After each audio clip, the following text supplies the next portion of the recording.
Well, welcome if you've just arrived from BBC One. Children in Need comes to BBC Two for half an hour now, although it looks like someone's been left behind.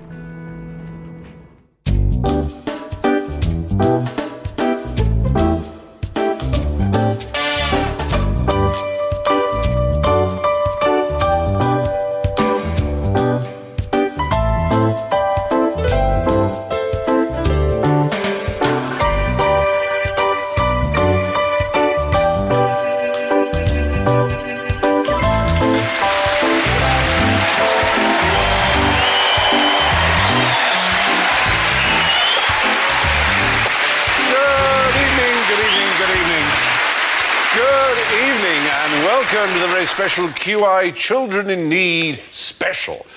Are you sitting comfortably? Yes! Excellent news, then I shall begin. Joining me in my fairy tale cottage tonight are, in the littlest chair, lovely little Pudsey Baby Bear Bear. And in the medium-sized chair, Ronnie, Mummy Bear and Kona. And in the big chair, David Daddy Bear Mitchell.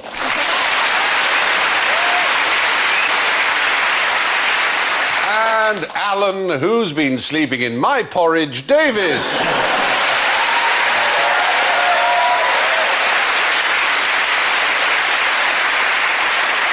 Now, our theme tonight, appropriately enough, is families. Families, we all have them. We all Come on, I must get on. I've got plenty to do here. I've got a programme to do. Oh, my Christ. The other place. Get on. Please. If I could ask you to vacate the chair, please. I've left a large gap in a big studio down the road. Thank you. Very well done. Well. Oh, shucks. Fabulous to have you all the way from BBC One. Oh, for goodness sake, no. I've come to this poor little place just to make my contribution to a humble little programme. Meanwhile, I want to continue to make your contributions. Keep that money rolling in.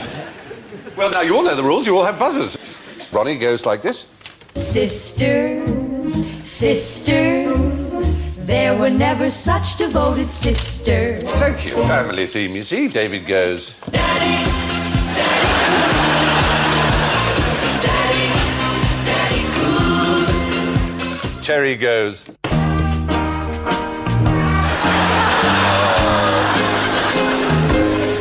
That was lovely. And Alan goes. Oh, my old man's a dustman. He wears a dustman's hat.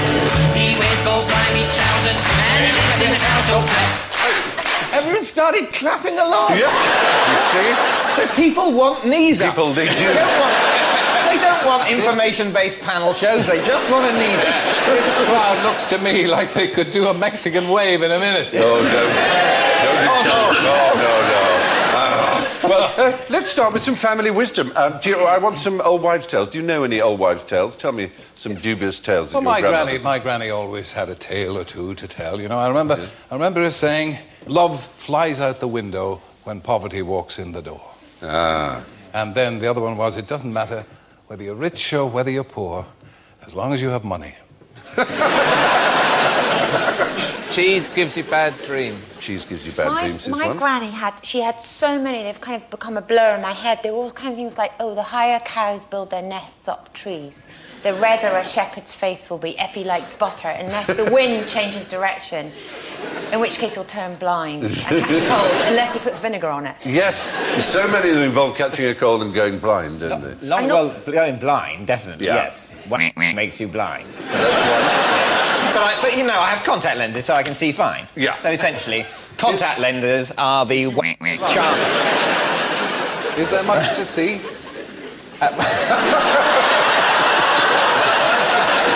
No, to be honest. No. What about a crow follows a busy squirrel? Eating your crust. Says, eating your crust puts hairs on your chest. Yes. That's what my granny used to tell me and my two brothers. But that Why would be would she tell me Yes. that as a woman? It's I think occasionally the said to fact make she was your- called the Wolf Woman of Wick may have something to do with it. Well, now, Here's a burning contemporary issue and a constant niggle. What have artists and composers ever done for children in need? Lots. Lots. Like? Tchaikovsky and Prokofiev did a sponsored skip across the Volga, dressed as Tweedledee and Tweedledum. Manet sat in a bath of snails for a week. Rachmaninoff ate 48 pies in 68 hours while playing his second piano concerto.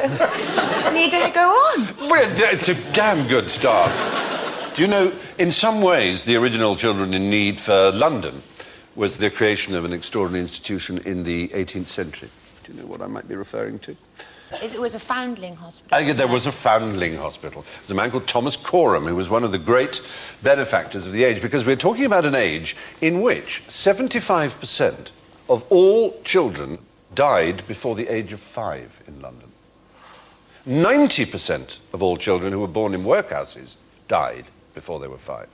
So this man Coram, who was a successful merchant, badgered people, and two of the most influential people who allowed this place to be built were Hogarth, the great artist of the day, and Handel, the composer. And they did extraordinary work for this hospital. It was hugely successful. And there were so many at the founding hospital that they had to have a lottery. They literally had a lottery, and there's a ball taken out of a bag. If it's a white ball, the child goes straight in. If it's a red one, they're on a waiting list. If it's a black one, sorry, we can't take your child. Yeah. And then in 1756, the government said, no, we'll guarantee that every child can go into this hospital, every child. And that sort of worked pretty well. But what's in a sense phenomenal is that we have lived, and our parents have lived probably, and for most of us, our grandparents even, have lived in an age in which such a thing is inconceivable. But we are a minority of the human race. Most of the human race has lived with unspeakable suffering, especially for children. There's still unspeakable suffering from children all over. There is. All over this country, and that's why Children in Need comes in. Exactly. I mean, we raised, what was it? 35 million last year. We'd need to raise 150 million to make a real difference to the kind of suffering that goes up. Yeah, here. Thank you very much. Excellent. So, yeah, the artist Hogarth and the composer Handel helped to establish the founding hospital, the 18th century's answer to children in need. Now, which of these ladies is more likely to bite off a baby's head? David. I think it's Anne Widdecombe because she's a Catholic. Sorry, defend your I'm not faith. actually saying that Catholics are more likely to bite off babies' heads, but I imagine that might have been the sort of thing that was once said. I think that originally, of course, Margaret Thatcher was known as the milk snatcher, yes, taking the pinter out of the innocent babies' mouths. But I don't think it was her. I agree, I think it was Anne Widdecombe. But I think she's misquoted. Because one time somebody said to her, are you hungry? And she's a good little trencher woman. And she said, hungry? She said, I'd eat a baby's arse through a wickerwork chair. And it grew up. That is from arse to head, you know. But, so that's an easy enough mistake. It's so easily done. What's the wickerwork chair? That's an odd sort of... Not only would I eat a baby's arse, I'd do it under awkward circumstances. with chopsticks through a wickerwork chair. It shows... With one hand tied behind my back. It shows how little you know of roughage, lad. He's a stranger to the lavatory, I fear. No, the reason that we have these two women... I think I know. Yes, tell. I think it's something to do with jelly babies. Oh, my dear, you're so completely right. Because women who have had children will basically take a jelly baby and will check it for nappy rash and cradle cap and attempt to get it into a good school before eating it. Yeah. And then women who haven't had children will obviously can enjoy the benefits of jelly babies, knowing that they can give them back at the end of the day when they've had enough. Ronnie, it is about jelly babies. But the odd thing about the research is that it's mothers who've had children who bite off the heads. And women who don't. So lots of points for knowing it was about jelly babies. It's an extraordinary mentality, isn't it, that you actually inquire into which part of the jelly baby you bite off first. No, it does seem strange. Well, a lot of universities are short of funding. So they have to investigate stupid things. Come on, boys. Jesus. Of course. And I'll have a black one if I may. There you are. This morning I get a whole bowl to myself. 3 million of these are eaten every week, you know. No. What's the powdery substance?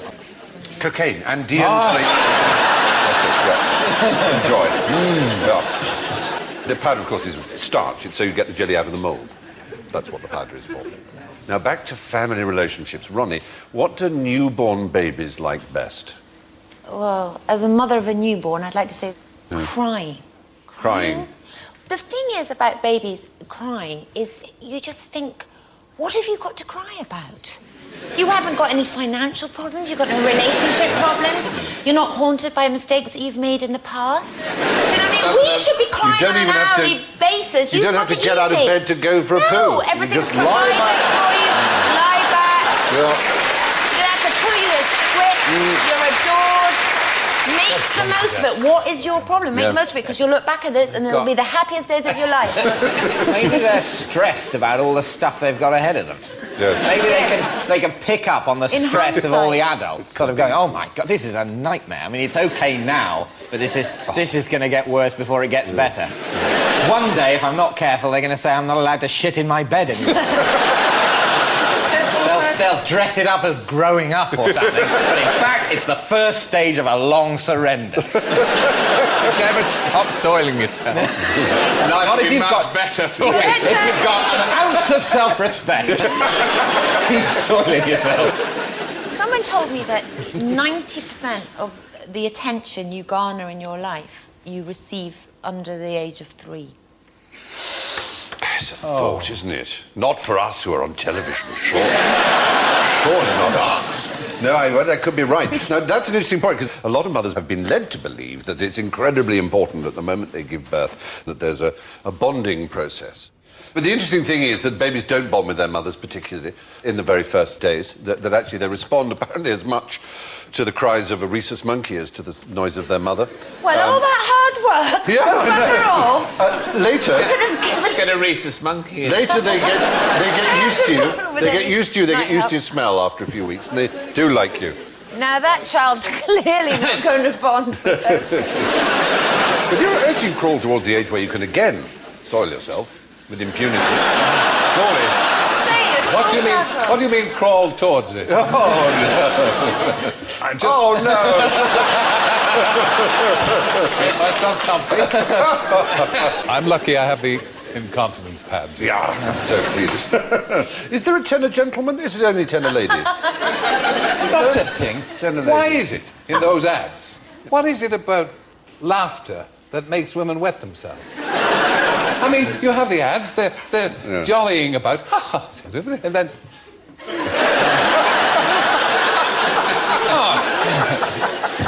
It is odd. I like it when babies soil. My nephew, when he soiled himself, he put his hands on the high chair like that.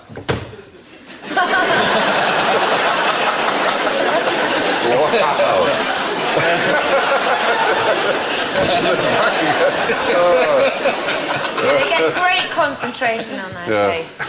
While mothers may form an immediate bond with their baby until they're 3 months old, babies respond equally well to the call of rhesus monkeys, as a matter of fact. Now, what am I describing here? You have to listen carefully. Sustain, followed by ululation, followed by sustain, but at a higher frequency, followed by ululation, followed by sustain at the starting frequency. The Arctic monkeys. Very good.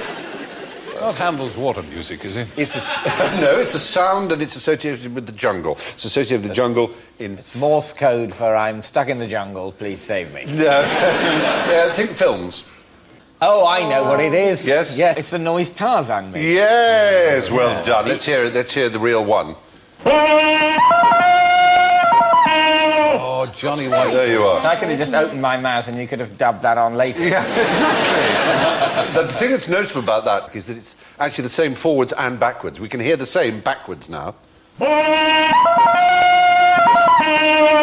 So it's a kind of simian palindrome.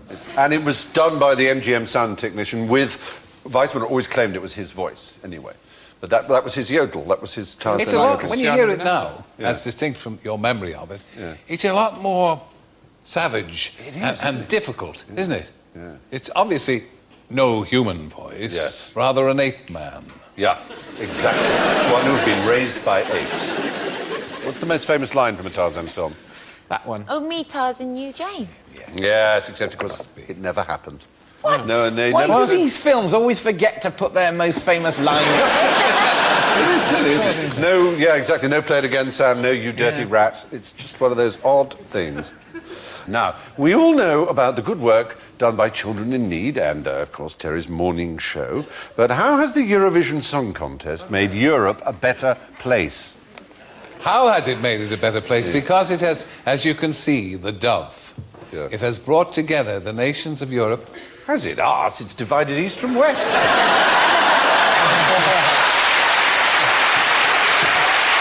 I mean, it has brought together the nations of Europe on wings of song.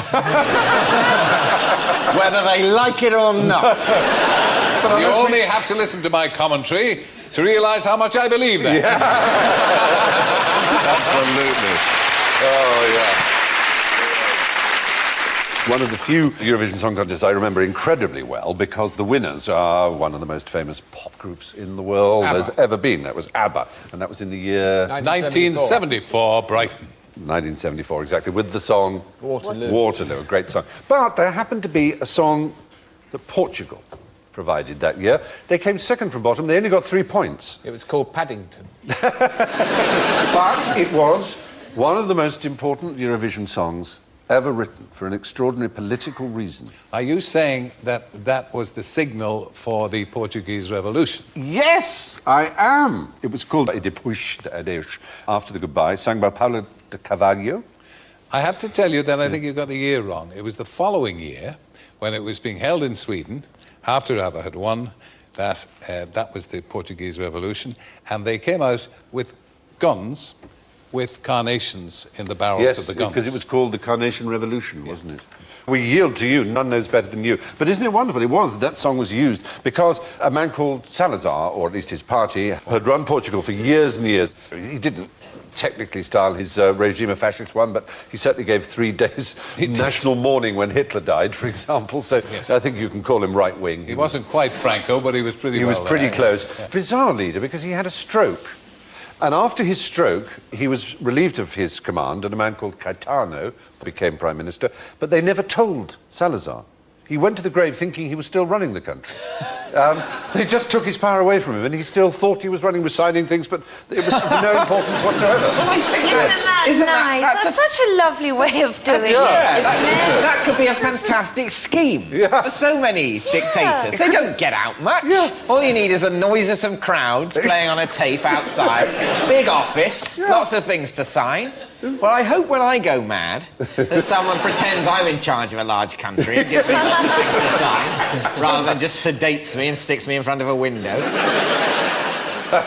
So, how long do you have to have lived in a country to represent them by singing the song? You don't, because Celine Dion represented, I think, Switzerland. Yeah. But she's obviously not Swiss. She's Canadian or something. Canadian, It's the competition between songwriters, isn't it? It's supposed to It's supposed to be anyone, doesn't matter who sings it. So there's an Australian called Johnny Logan who won twice for Ireland. That's right. But So his it's an father anagram of was an Anglo. Irish tenor. Oh, was he? Yeah, Patrick O'Hagan was Johnny Logan's father.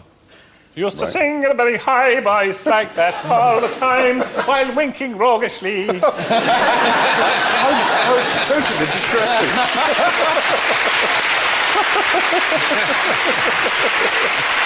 Well, the one thing we rule in, of course, is language, at least. 20 and a half, if you count some songs that are sort of bilingual, of the 55 winners have been in English. The French were furious this year that their singer chose to sing in English. I love it. Because they you know, it used to be the lingua franca, and it isn't anymore. No, the world is anglophone. But isn't it just disgusting? They give us such a bad time and they use our language. They should be taxed. An English tax! I love it! They should be taxed. In fact, it's a very good source of revenue for us, potentially. All these countries that are so nationalist. I mean, look at On the America, internet, US, English. Australia, they're also glorious nationalists. It would make up their own bloody language if they want to borrow ours. Now, the 1974 Portuguese entry, E Depois de Adeus, was used as a signal to start the military coup that overthrew the 42-year-old dictatorship of Antonio Salazar in 1974. 4. So, one of the few... 5? One of the... Ignore him. So, from one of the few grim regimes without a general involved to an absolutely beastly experience with one in the iron grip of general ignorance now. So, can you name the family in Swiss Family Robinsons? Yeah. Robinson. No, indeed. No, there is no family called Robinson in Swiss Family Robinson, no. In Swiss Family Robinson is a book by a man called Weiss, a Swissman. Is it a reference to Robinson Crusoe? To reference to Robinson Crusoe. They're a Swiss Robinson. Yeah, that's what it is. They don't actually have a surname. They're called Ma and Pa and Ernst and Franz and names like that. But the weird thing is there have been films in which they're called the Robinsons. It's just a misapprehension. Are they even Swiss? Well, they are Swiss. They are Swiss.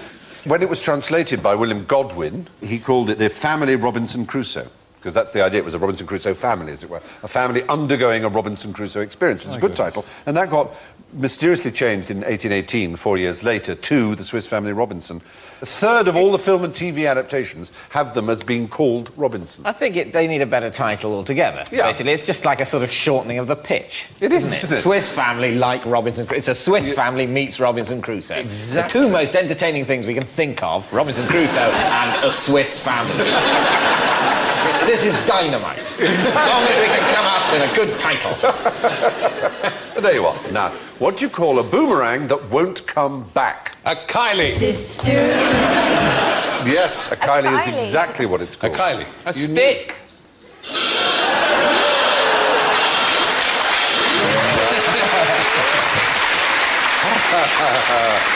No.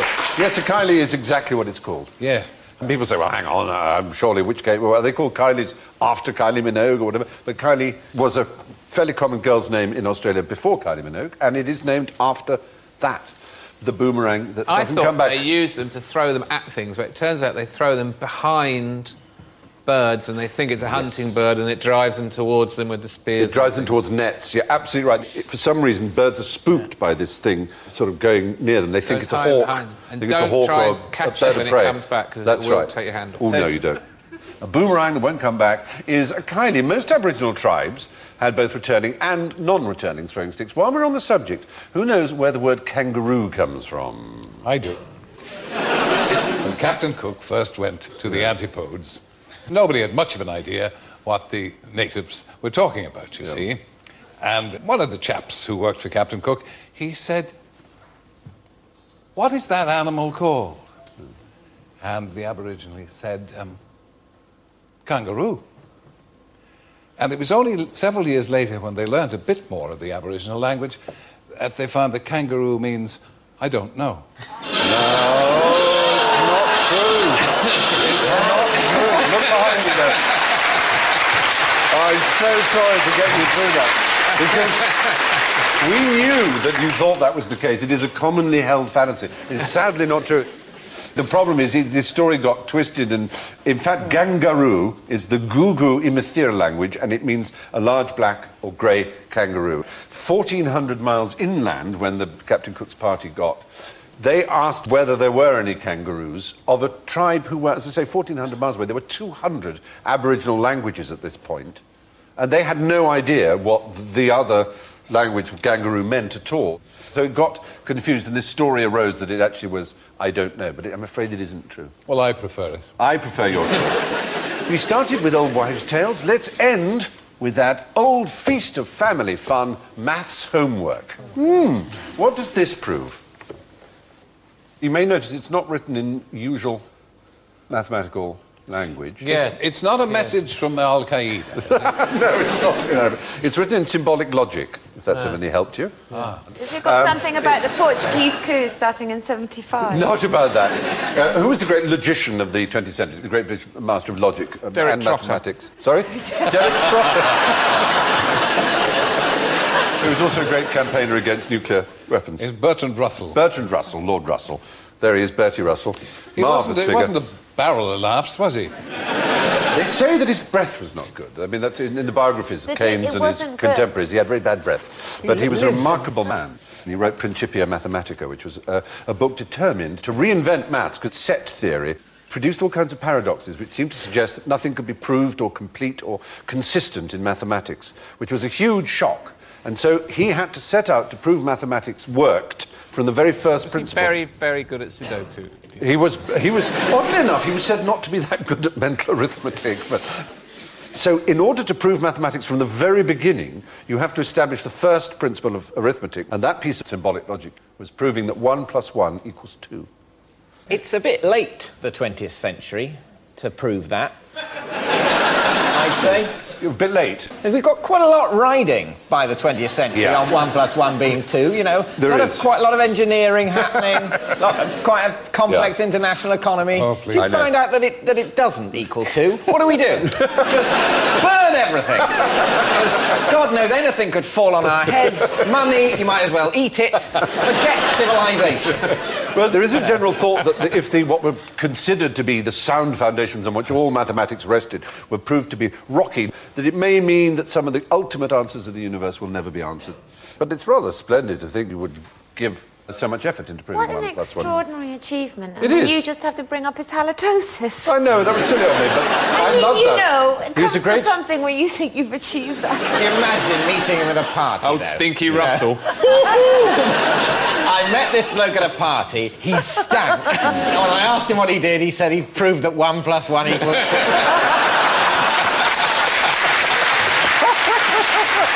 I know. But it's very important. It's a very important principle to understand, is that you can be gossipy about someone's private hygiene and think they are one of the greatest and most towering intellectual heroes that you could ever worship at. The two don't rule each other out. Similarly, you can say that someone has very nice breath who is an idiot. Exactly right. Precisely the point. But Bertie was a great man, and we should be proud of him. Bertie to you. Bertie Russell. So, anyway, there we were. We were looking at Bertrand Russell's proof that 1 + 1 = 2, and let's see if our scorers know that. Because as our collective grandmothers almost certainly warned us, all good things must come to an end. So it's now time to add up the final scores. My word, my word, my word, my word. This week's big bag of jelly babies, as it happens, with +5 goes to Ronnie. Ronnie Ancona is our winner.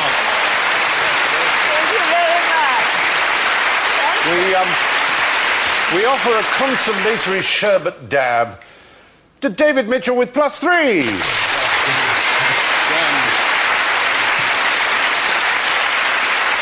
And with -6 points in third place, a licorice bootlace to Alan Davis. Oh dear.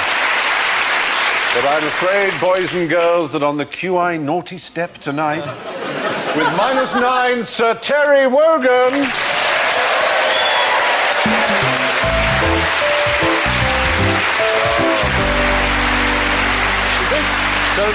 Is this because I pointed out the error in 1975? We wouldn't be so mean or so low. So, children, that's it. Before we all climb the wooden hill to Bedfordshire, it's good night from Terry, David, Ronnie and Alan and me, and we leave you with the final piece of homespun wisdom from George Burns. Happiness is having a large, caring, close-knit family in another city. Good night.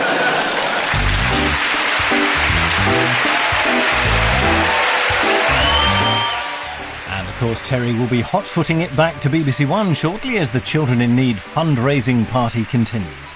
But next here on BBC Two, the key stories of the day in Newsnight.